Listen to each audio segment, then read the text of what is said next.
মুসলিমিন ওমর রাদিয়াল্লাহু তাআলা আনহু তার শাসন আমলে যখন রোম সাম্রাজ্যের সঙ্গে যুদ্ধ শুরু হয়ে গেল, খলিফাতুল মুসলিমিন ওমর রাদিয়াল্লাহু তাআলা আনহুর সঙ্গে রোম সাম্রাজ্যের যুদ্ধ শুরু হয়ে গেল।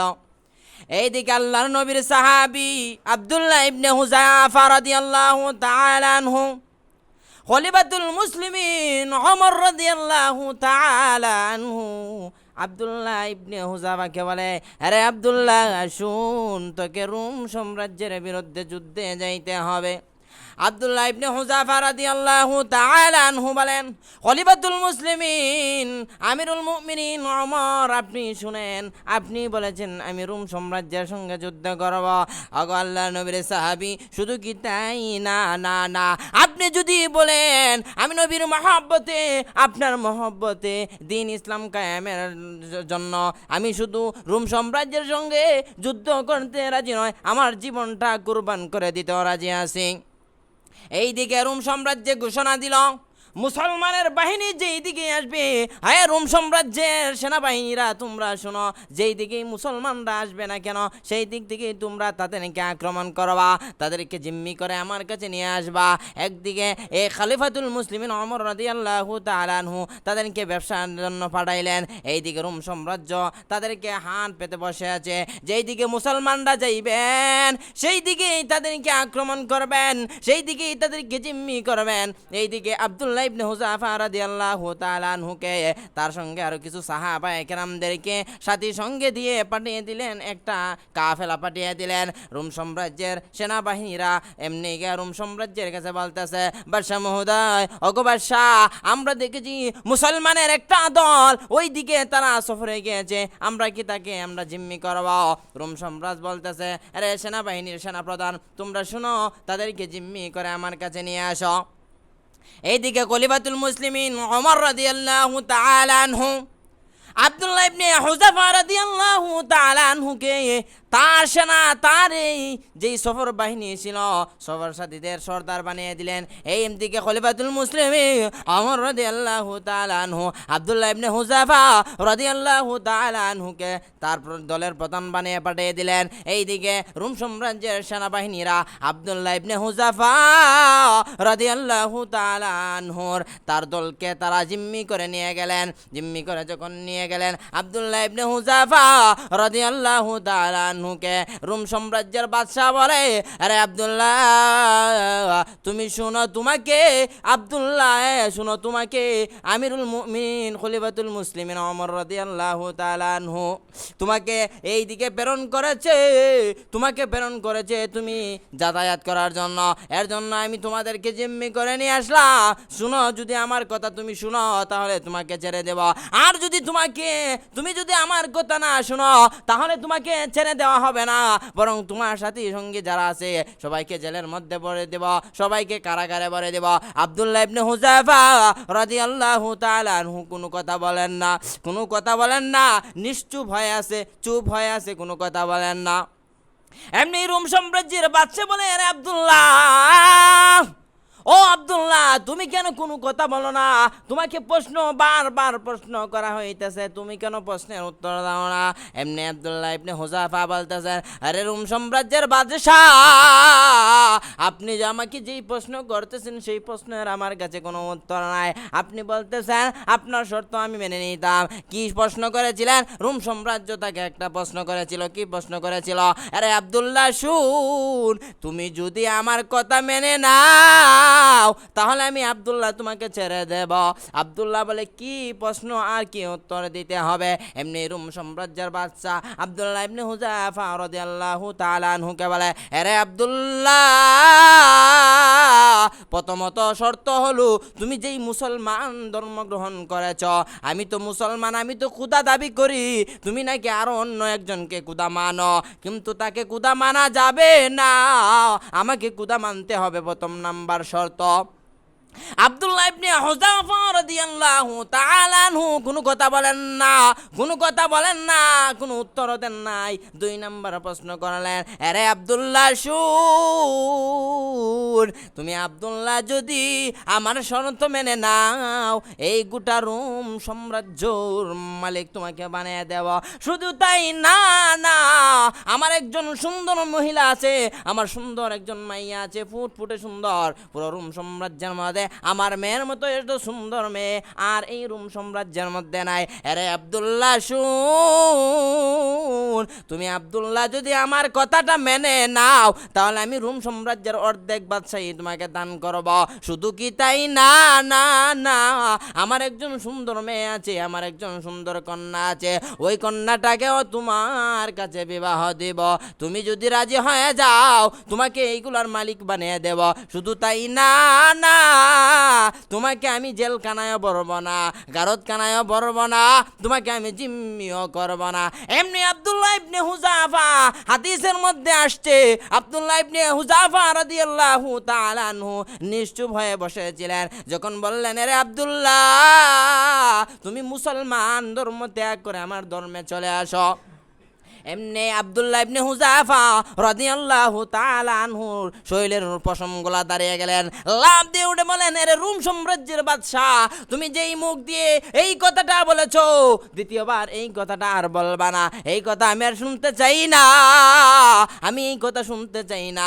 যেই মুসলমান হওয়ার জন্য তায়েফের ময়দানে নবী রক্ত জড়াইছে, যেই মুসলমান হওয়ার জন্য এত কষ্ট নবী করেছেন, যেই দিন কায়েম করার জন্য সাহাবায়ে কেরামরা এত কষ্ট করেছেন, আমি আব্দুল্লাহ কেমনে পারি রে ও রোম সাম্রাজ্যের বাদশা তোমার কাছে আমি ঈমান বিক্রি করতে?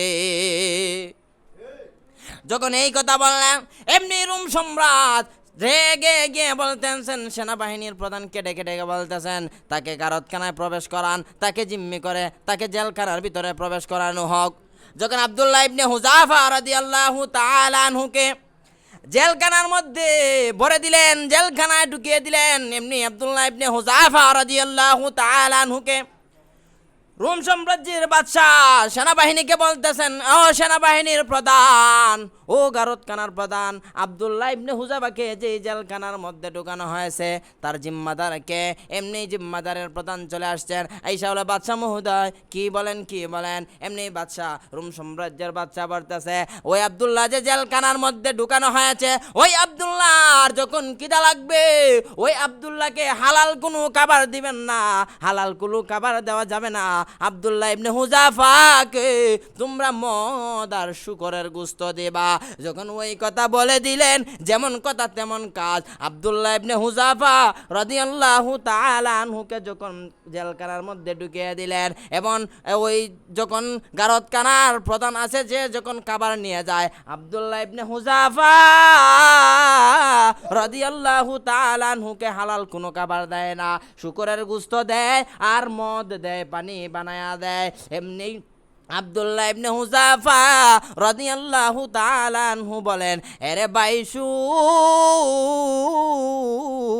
আমি আব্দুল্লাহ ইবনে হুযাফা যদিও দুনিয়া থেকে বিদায় হয়ে চলে যায়, আমার কোনো কষ্ট লাগবে না, আমার কোনো কষ্ট লাগবে না, কিন্তু আমি হারামকে মরতে চাই না। যখন এই কথা আব্দুল্লাহ ইবনে হুযাফা রাদিয়াল্লাহু তাআলা আনহু বলে দিলেন, এইভাবে একদিন নয়, 2 দিন নয়, 3 দিন নয়, এইভাবে যখন 1 সপ্তাহ চলে গেল, 7 দিন চলে গেল, 7 দিন চলে যাওয়ার পর আব্দুল্লাহ ইবনে হুযাফা রাদিয়াল্লাহু তাআলা আনহু আর দাঁড়াইতে পারেন না, শুয়ে আছেন, বসতেও পারেন না, শরীরটা দুর্বল হয়ে গিয়েছে, 1 সপ্তাহ ধরে খাবার নাই। এখন আব্দুল্লাহ ইবনে হুযাফা কি হবে? এইদিকে রোম সাম্রাজ্যের বাদশা বলে দিয়েছে, যখন আব্দুল্লাহ ইবনে হুযাফা রাদিয়াল্লাহু তাআলা আনহু যখন মরণাসন্ন হবে, যখন মরার উপক্রম হয়ে যাবে, ও ডাক্তার তোমাদেরকে বলে দিলাম, না, না, না, এই এইভাবে আব্দুল্লাহকে মরণ করতে দেওয়া যাবে না, এইভাবে মারতে দেওয়া যাবে না। আপনি রোম সাম্রাজ্যের বাদশা, আমি আব্দুল্লাহকে হত্যা করব।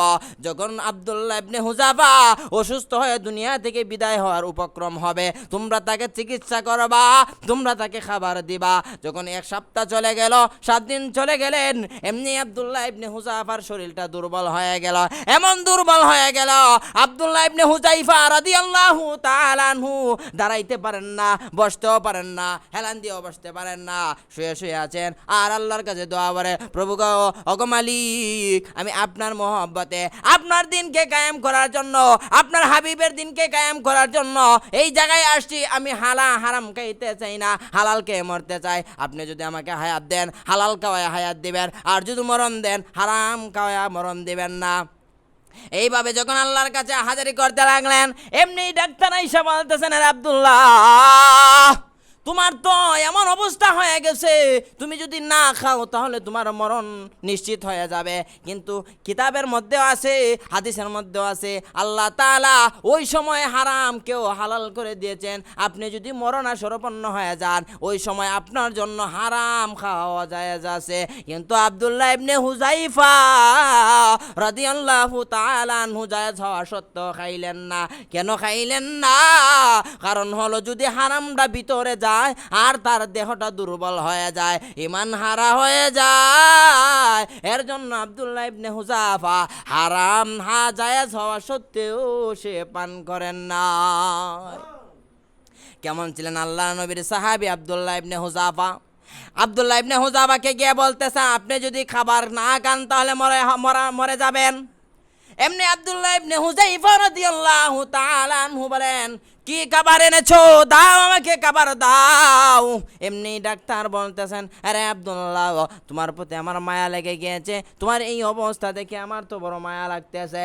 1 সপ্তাহ ধরে তুমি খাও না, 1 সপ্তাহ ধরে তুমি পানি পান করো না, তুমি কিভাবে আছো, তুমি কিভাবে বাঁচতেছ? নেও, তোমার জন্য খাবার আনা হয়েছে, রাজমহল থেকে তোমার জন্য খাবার আনা হয়েছে। এমনি আব্দুল্লাহ ইবনে হুযাইফা রাদিয়াল্লাহু তাআলা আনহু বলেন, ও ডাক্তার, আমার জন্য কি খাবার আনছো, আমাকে বলো। এমনি ডাক্তার বলতেছে, আপনার জন্য শুকরের গোশত আর মদ আপনার জন্য আনা হয়েছে। নাউজুবিল্লাহ। যখন আব্দুল্লাহ ইবনে হুযাইফা রাদিয়াল্লাহু তাআলা আনহু শুনলেন আব্দুল্লাহ ইবনে হুযাইফার জন্য মদ আর শুকরের গোশত আনা হয়েছে, এমনি আব্দুল্লাহ ইবনে হুযাইফা রাদিয়াল্লাহু তাআলা আনহু, হাদিসের কিতাবের মধ্যে আসছে, আব্দুল্লাহ ইবনে হুযাইফা 1 সপ্তাহ না খাওয়ার কারণে দাঁড়াইতে পারে না, বসতেও পারে না। যখন শুনলেন তার সামনে হারাম খাবার, এমনি আব্দুল্লাহ ইবনে হুযাইফা লাফ দিয়ে দাঁড়িয়ে গেলেন। বলেন সুবহানাল্লাহ। যখন দাঁড়িয়ে গেলেন আব্দুল্লাহ ইবনে হুযাইফা রাদিয়াল্লাহু তাআলা আনহু, এমনি আব্দুল্লাহ ইবনে হুযাইফা বলেন, ও ডাক্তার, না না না, আমি ওই খাবার পান করব না, ওই খাবার আহার করব না, যেই খাবার হারাম। আমি তো হারাম খাইব না, যেই হারাম খাওয়ার পর আমার দিল মরে যাবে, আমি ঈমান হারা হয়ে যাব, আমি ওই খাবার খাইতে চাই না। এমনি ডাক্তার বলতেছে, না, খাইতে হবে। আব্দুল্লাহ ইবনে হুযাইফা বলে, না, খাবো না। এক পর্যায়ে ডাক্তাররা ব্যর্থ হয়ে বাদশার কাছে চলে গেলেন। রোম সাম্রাজ্যের বাদশার কাছে যখন চলে গেলেন, রোম সাম্রাজ্যের বাদশার কাছে গিয়া বলে, বাদশা মহোদয়, আমরা তো গিয়েছিলাম, আব্দুল্লাহ ইবনে হুযাইফা খায় নাই। আরো বলে, যাও যাও যাও রে যাও, আমি হারাম খাবার কখনোই ভক্ষণ করব না। এমনি রোম সাম্রাজ্যের বাদশা বলতেছেন, যাও যাও, ওই কানের মধ্যে আগুনের ব্যবস্থা করো, লাকড়ির ব্যবস্থা করো। রোম সাম্রাজ্যের প্রজারা কয়েকদিন যাবত লাকড়ি টুকাইলেন, লাকড়ি টুকাইয়া একত্র করলেন। এবার রোম সাম্রাজ্যের বাদশা বলতেছে, ওই জায়গার মধ্যে আগুন জ্বালাও। লাকড়িগুলা একত্রিত করে আগুন জ্বালাইলেন। এমনি রোম সাম্রাজ্যের বাদশা বলে, ও প্রজারা, তোমরা ওইখানে একটা লরির ব্যবস্থা করো, একটা তাগারির ব্যবস্থা করো, ওই জায়গার মধ্যে তেল ডালা হবে। এমনি 4-5 জন সৈন্যরা গিয়ে ওই ডামের মধ্যে বা ওই কড়াইয়ের মধ্যে তেল ঢালতে লাগলেন, আর তল দিয়ে আগুন ধরাইতে লাগলেন। তল দিয়ে যখন আগুন ধরাইতে লাগলেন, এমনি রোম সাম্রাজ্যের বাদশা বলতেছেন, এ প্রজারা, যাও যাও, যাও কয়েদখানা থেকে একজন নরমাল আসামিকে ধরে নিয়ে আসো আর তাকে আগুনের মধ্যে জ্বালানো হবে। এমনি আব্দুল্লাহ ইবনে হুযাইফা রাদিয়াল্লাহু তাআলা আনহুর কাছে তার কাছে গেলেন, গিয়ে বলতেছেন, আরে আব্দুল্লাহ শুন, তুমি যদি আমার কথা শুনো আর তুমি যদি বাদশার কথা শুনে মুসলমান ধর্মটা ত্যাগ করে বাদশার ধর্ম গ্রহণ করো তাহলে তোমাকে মাফ করে দেওয়া হবে, তোমাকে ছেড়ে দেওয়া হবে। এমনি আব্দুল্লাহ ইবনে হুযাইফা বলে, না না না, আমার জীবন তো একবার দিয়ে দিতে পারে, যদি 1000 আমার জীবন আল্লাহ দেন তারপরেও কোনো দিন ঈমান হারা হব না। এমনি চলে গেলেন। আব্দুল্লাহ ইবনে হুযাইফা রাদিয়াল্লাহু তাআলা আনহু যে খয়াতখানায় ছিলেন ওই খয়াতখানায় গিয়ে একজন নরমাল আসামিকে আনলেন। আনার পরেই রোম সাম্রাজ্যের বাদশা বলতেছে তাকে আগুনের মধ্যে ফেলা হবে। যখন বলা হয়েছে রোম সাম্রাজ্যের বাদশা তাকে আগুনের মধ্যে ফেলা হবে, বলতেছে যে ওই খয়াতখানার মধ্যে যারা আছে সবাইকে ওই তার চতুর্দিকে আইসা দাঁড় করায় দেখাও, যেন তারা ভয় পেয়ে তারা মুসলমান ধর্মটা ত্যাগ করে ফেলে। যখন আব্দুল্লাহ ইবনে হুযাইফা রাদিয়াল্লাহু তাআলা আনহুকে ওই সামনে আনা হয়েছে, যখন আনা হয়েছে এক পর্যায়ে আব্দুল্লাহ ইবনে হুযাইফা রাদিয়াল্লাহু তাআলা আনহুর সঙ্গের একজনকে ওই আগুনের মধ্যে ফেলে দেওয়া হয়েছে। আব্দুল্লাহ ইবনে হুযাইফা রাদিয়াল্লাহু তাআলা আনহুর সঙ্গের একজনকে যখন ওই আগুনের মধ্যে ফেলে দিলেন, শরীর থেকে মাংসগুলা গোশতগুলা জরে জরে পড়ে গেলেন, হাড্ডিগুলা আলাদা হয়ে গেলেন, গোশতগুলা আলাদা হয়ে গেলেন। আর রোম সাম্রাজ্যের বাদশাহ আব্দুল্লাহ ইবনে হুযাইফা রাদিয়াল্লাহু তাআলা আনহুকে বলে, আরে আব্দুল্লাহ শুন, তুমি যদি আমার ধর্ম গ্রহণ করো, আমি তোমাকে অফার করেছি আমার মেয়ে তোমার কাছে বিবাহ দেব। শুধু কি তাই না, না না, আমি আদার সাম্রাজ্য তোমাকে দান করব। শুধু কি তাই না, না না, তোমাকে জেল থেকে আমি মুক্তি করে দেব। আব্দুল্লাহ ইবনে হুযাইফা রাদিয়াল্লাহু তাআলা আনহু বলেন, ও রোম সাম্রাজ্যের বাদশা, আপনি যদি পুরো রোম সাম্রাজ্য আমাকে দিয়ে দেন, গোটা পৃথিবীও আমাকে দেওয়া হয়, আপনার মেয়ের মতন হাজার হাজার মেয়েকেও আমার কাছে বিবাহ দেওয়া হয়, তারপরেও আমি আব্দুল্লাহ এক মুহূর্তের জন্য ঈমান হারা হব না। কেমন ছিল সাহাবায়ে কেরামদের ঈমান! আর সাহাবায়ে কেরামরা দিনের জন্য কত মজবুত আর কত খাস, কত কষ্ট করেছিলেন। অনেক সাহাবায়ে কেরাম যাদের নাম ইতিপূর্বে কেউ নিত না, যেমন খলিফাতুল মুসলিমিন ওমর রাদিয়াল্লাহু তাআলা আনহুর কথাই বলি। যেই খলিফাতুল মুসলিমিন ওমর রাদিয়াল্লাহু তাআলা আনহুর নেতৃত্বে আব্দুল্লাহ ইবনে হুযাইফা এসেছিলেন, সেই আব্দুল্লাহ ইবনে হুযাইফাকেই তো রোম সাম্রাজ্যের বাদশা গ্রেফতার করেছিল। সেই উমর রাদিয়াল্লাহু তাআলা আনহু কেমন ছিলেন? খলিফাতুল মুসলিমিন ওমর রাদিয়াল্লাহু তাআলা আনহু যখন দারুণ্য দোয়ায় বৈঠক হয়ে গেল যে আব্দুল্লাহর ছেলে মুহাম্মদের গর্দান আনতে পারবেন, নাউজুবিল্লাহ, যে আব্দুল্লাহর ছেলে মুহাম্মদের গর্দান আনতে পারবে তাকে মদিনার সবচাইতে বড় বড় 100 উট দান করা হবে, পুরস্কার দেওয়া হবে। যখন দারুণ্য দোয়ায় বৈঠক হয়ে গেল, আব্দুল্লাহর ছেলে মুহাম্মদের গর্দান যে আনতে পারে তাকে 100 উট পুরস্কার দেওয়া হবে। এমনি খলিফাতুল মুসলিমিন ওমর তখনও তিনি মুসলমান হন নাই, এমনি দাঁড়িয়ে বলে, আমি উমর, আমি আব্দুল্লাহর ছেলে মুহাম্মদের গর্দান নিয়ে আসতে পারবো। জুড়ে বলেন নাউজুবিল্লাহ। যখন খলিফাতুল মুসলিমিন ওমর রাদিয়াল্লাহু তাআলা আনহু বললেন, আমি মুহাম্মদের গর্দান আনতে পারবো, এই কথা বলে যখন ঘোষণা হয়ে গেল 100 উট পুরস্কার দেওয়া হবে, এমনি উমর রাদিয়াল্লাহু তাআলা আনহু একটা তরবারি নিয়ে বাহির হয়ে গেলেন আল্লাহর নবীর মাথা গর্দান আনার জন্য। যখন খলিফাতুল মুসলিমিন উমর রাদিয়াল্লাহু তাআলা আনহু চলতে লাগলেন রাস্তা দিয়ে, আব্দুল্লাহর ছেলে মুহাম্মদ অর্থাৎ নবীজির গর্দান আনার জন্য রওনা হয়ে গেল। যখন রওনা হয়ে গেল, এমনি পথের মধ্যে আরেকজন সাহাবী, আল্লাহর নবীর সাহাবী সঙ্গে সাক্ষাৎ হয়ে গেল। এমনি দেখতেছেন খলিফাতুল মুসলিমিন উমর রাদিয়াল্লাহু তাআলা আনহু চেহারাটা মলিন হয়ে আছে, রাগান্বিত ভাব, এমনি হাতের মধ্যে তরবারিও আছে। এমনি সাহাবী ডাক দিয়া বলে, ও ওমর, আপনি কোথায় রওনা হয়েছেন? আপনার চেহারাটা তো মলিন হয়ে আছে, আপনাকে রাগান্বিত ভাব দেখা যাইতেছে, হাতের মধ্যে তরবারি, আপনি কোথায় রওনা হয়েছেন? এমনি খলিফাতুল মুসলিমিন আল্লাহর নবীর সাহাবী খলিফাতুল মুসলিমিন ওমর রাদিয়াল্লাহু তাআলা আনহু বলেন, ও ভাই, আমাকে কিভাবে দেখতেছেন আমি জানি না, কিন্তু আমি রওয়ানা। কোথায় রওয়ানা? আমি রওয়ানা আব্দুল্লাহর ছেলে মুহাম্মদের গর্দান আনার জন্য। জোরে জোরে কন্যা আউযুবিল্লাহ। যখন বললেন আল্লাহর নবীর গর্দান আনার জন্য আমি রওয়ানা, এমনি আল্লাহর নবীর সাহাবী বলেন, ও খলিফাতুল মুসলিমিন ওমর, শোনো, তুমি যে আব্দুল্লাহর ছেলে মুহাম্মদের গর্দান আনার জন্য যাইতেছ, তুমি কি জানো না তোমার কি কবর? এই কবর আছে।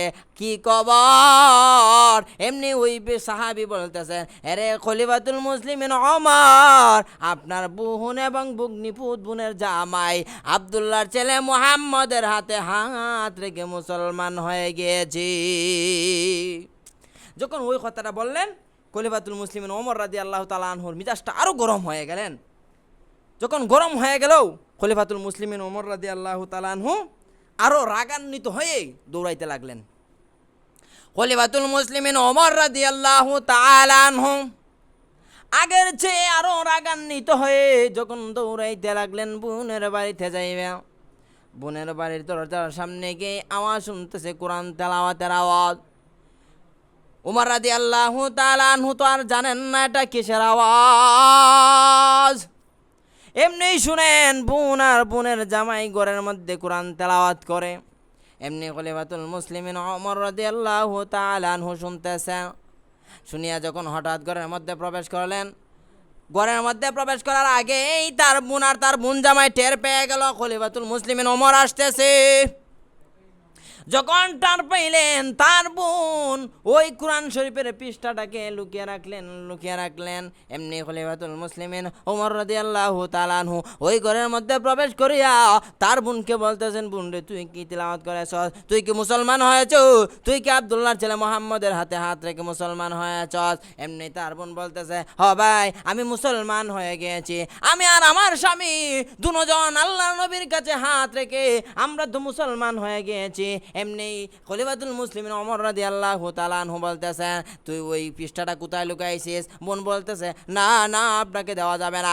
এক পর্যায়ে খলিফাতুল মুসলিমিন ওমর রাদিয়াল্লাহু তাআলা আনহু তার বোনকে আঘাত করতে লাগলেন, তার বোনকেও আঘাত করে, তার বোন জামাইকেও আঘাত করে। কিন্তু তার বোন বলে, ও আমার ভাই, আপনি যতই আমাকে আঘাত করেন না কেন, যতই মারেন না কেন, মারতে মারতে যদি দুনিয়া থেকেও বিদায় করে দেন না কেন, আপনি যদি আমাকে দুনিয়া থেকে বিদায় করে দেন, আল্লাহ যদি আবারও আমাকে জীবিত করে আবারও আমাকে দুনিয়া থেকে বিদায় করে দেন, তারপরও আমি যেই কালিমা গ্রহণ করেছি সেই কালিমা এক মুহূর্তের জন্যও আমি ছাড়তে পারবো না। এই কথা যখন বললেন খলিফাতুল মুসলিমিন ওমর রাদিয়াল্লাহু তাআলা আনহু তার বোনকে এমনভাবে প্রহার করতে লাগলেন, এক পর্যায়ে তার বোনের মাথা পেটে যখন রক্ত বাহির হইতে লাগলেন, তার বোন জামাইও বিছানার মধ্যে শায়িত আছে মায়ের খাইতে। এমনি যখন দেখলেন উমর রাদিয়াল্লাহু তাআলা আনহু দেখলেন মাথা পেটে রক্ত বাহির হইতেছে, এমনি আল্লাহ হেদায়েতের নূর তার ভিতরে পয়দা করে দিয়েছিলেন। এর আগেও আল্লাহর নবী দোয়া করেছিলেন, ওগো দয়ার মালিক, আমি তো দুইটা উমর থেকে একটা উমরকে চাই, যদি দুইটা উমর থেকে একটা উমর আমাকে আল্লাহ দিয়ে দাও, তাহলে ইসলামের দাওয়াত দিতে আমার জন্য সহজ হয়ে যাবে। এর জন্য আল্লাহ রাব্বুল আলামিন উমর ইবনুল খাত্তাবকে কবুল করালেন। আর বোনের কাছে গিয়া বলতেছে, আরে বোন, তোকে আমি এত মারলাম, এত পিটাইলাম, কিন্তু রে বোন বলস না কি পরস, আমার মনটা নরম হয়ে গিয়েছে। এবার বল তুই কি তেলাওয়াত করেছিস? এবার বোন বলতেছে, ভাই না না না, বলা যাবে না, দেওয়া যাবে না। এমনি বলতেছি, কেন দেওয়া যাবে না আর কেন বলা যাবে না? এমনি বোন বলতেছে, ও ভাই, আপনি তো নাপাক, আপনি গোসল করতে হবে, পাক হয়ে আসতে হবে, তারপর বলতে হবে। এমনি খলিফাতুল মুসলিমিন ওমর রাদিয়াল্লাহু তাআলা আনহু গোসল করে পাক পবিত্র হয়ে আসলেন, আর ওই আয়াতটা দিলেন, ওই পৃষ্ঠাটা দিলেন। এমনি আল্লাহর নবী, বিশ্ব নবী রাহমাতুল লিল আলামিন বলেন, ও আমার বোন, তোমাকে আমি মারলাম, মারধর করলাম, আমি বড় অন্যায় করেছি, আমি বড় ভুল করেছি রে বোন। তুই কার হাতে মুসলমান হয়েছিস, কোথায় মুসলমান হয়েছিস, আমাকে তার কাছে নিয়ে চল, আমিও তার হাতে হাত রেখে মুসলমান হয়ে যাব। এমনি আল্লাহর নবীর সাহাবী খলিফাতুল মুসলিমিন আমিরুল মুমিনিন উমর রাদিয়াল্লাহু তাআলা আনহু এমনি আল্লাহর নবীর দিকে দৌড়ায়। যখন দৌড়াইতে লাগলেন, হাতের মধ্যে তরবারি, আল্লাহর নবীর সাহাবীরা বলতেছেন, ইয়া রাসূলুল্লাহ, ইয়া হাবিবাল্লাহ, ওগো নবীজি, তাকায়া দেখেন উমর তরবারি নিয়ে আসতেছে। সমস্ত সাহাবায়ে কেরামরা হতভম্ব হয়ে গেলেন, নিরুপায় হয়ে গেলেন। উমর যেইভাবে আসতেছে, উমরের বাপ ববিত ভালো না। এমনি আল্লাহর নবীর কাছে গিয়া বলেন, ইয়া রাসূলুল্লাহ, ইয়া হাবিবাল্লাহ, ওগো নবীজি, খলিফাতুল মুসলিমিন দেখেন কিভাবে উমর আসতেছে। এমনি আল্লাহর নবী বলেন, ও সাহাবায়ে কেরাম, তোমরা খলিফা উমরকে আসতে দাও, উমরকে আসতে দাও। তার নিয়ত যদি ভালো হয় তার কপাল ভালো, আর যদি তার নিয়তে বেজাল হয় তার কপাল হবে খারাপ। এমনি খলিফাতুল মুসলিমিন ওমর রাদিয়াল্লাহু তাআলা আনহু আল্লাহর নবীর কাছে দৌড়াইসা এমনি আল্লাহর নবীর সাহাবায়ে কেরামদেরকে বলতেছেন, ও আল্লাহর নবীর সাহাবীরা, তোমরা ভয় পায় না, তোমরা ভয় পাওয়ার কোনো কারণ নাই, কোনো ভয় পাওয়ার কারণ নাই। আমি যেই তরবারি নিয়ে আসতেছি, আমি মুহাম্মদের গর্দান নেওয়ার জন্য আসি নাই, আমার বরংস গর্দান দেওয়ার জন্য আসছি। এমনি সাহাবায়ে কেরামরা আল্লাহর নবীর কাছে গিয়া বলতেছেন, ইয়া রাসূলুল্লাহ, ইয়া হাবিবাল্লাহ, ওগো নবীজি। ওমর এই কথা বলতেছেন, এমনি আল্লাহর নবীর মধ্যে একটা মুস্কি হাসির ভাব চলে আসলেন। আল্লাহর নবী একটা মুস্কি হাসি দিয়া বলেন, ও সাহাবীরা, কই উমরকে আসতে দাও, উমরকে আসতে দাও। এমনি খলিফাতুল মুসলিমিন উমর রাদিয়াল্লাহু তাআলা আনহু চলে গেলেন, গিয়া বলতেছেন, ইয়া রাসূলুল্লাহ, ইয়া হাবিবাল্লাহ, ওগো নবীজি, নেন তরবারি কানা, নেন তরবারি কানা আপনার সামনে রাখেন। এইভাবে তরবারি কানা দিয়ে দুটা হাত মাটির মধ্যে দিয়ে বলেন, ইয়া রাসূলুল্লাহ, ইয়া হাবিবাল্লাহ, ওগো নবীজি, জীবনে বড় অন্যায় করেছি, জীবনে বড় ভুল করেছি। যেই তরবারি নিয়ে আপনার গর্দান নেওয়ার জন্য আমি আসছিলাম, এই তরবারি দিয়ে এখন আমার গর্দানটা আপনি কেটে দেন। আর আমি দেরি করতে চাই না, এক মুহূর্ত আমি দেরি করতে চাই না। ইয়া রাসূলুল্লাহ, ইয়া হাবিবাল্লাহ, এই মুহূর্তে আপনার হাতে হাত রেখে এই মুহূর্তে আমাকে কালিমা পড়ায়া মুসলমান বানায়া দেন। জুড়ে জুড়ে বলেন সুবহানাল্লাহ। উমর রাদিয়াল্লাহু তাআলা আনহু সঙ্গে সঙ্গে কালিমা পড়ে মুসলমান যখন হয়ে গেলেন, এমনি ওই সময়ে গোপনে গোপনে ইসলামের দাওয়াত দিতা, গোপনে গোপনে লুকায়া লুকায়া ইসলামের দাওয়াত দেওয়া হইতো। পাহাড়ের গুহায় গুহায় যখন উমর রাদিয়াল্লাহু তাআলা আনহু ইসলাম গ্রহণ করলেন, এমনি বলতেছেন, ইয়া রাসূলুল্লাহ, ইয়া হাবিবাল্লাহ, এখন আর গোপনে ইসলামের দাওয়াত চলবে না, বরং ওপেনে এবার চলেন প্রকাশ্যে ইসলামের দাওয়াত দেওয়া হবে। এমনি আল্লাহর নবীর সাহাবী খলিফাতুল মুসলিমিন ওমর রাদিয়াল্লাহু তাআলা আনহু আল্লাহর নবীকে নিয়ে প্রকাশ্যে ইসলামের দাওয়াত দিতে শুরু করলেন। বলেন সুবহানাল্লাহ। এর জন্য সোহবত লাগছে, আল্লাহর নবীর সোহবত পেয়েছে যারা, তারা দুনিয়া থেকে সাহাবায়ে কেরাম হয়ে, মর্যাদাশীল হয়ে, আল্লাহর নবীর সাহাবী হয়ে তারা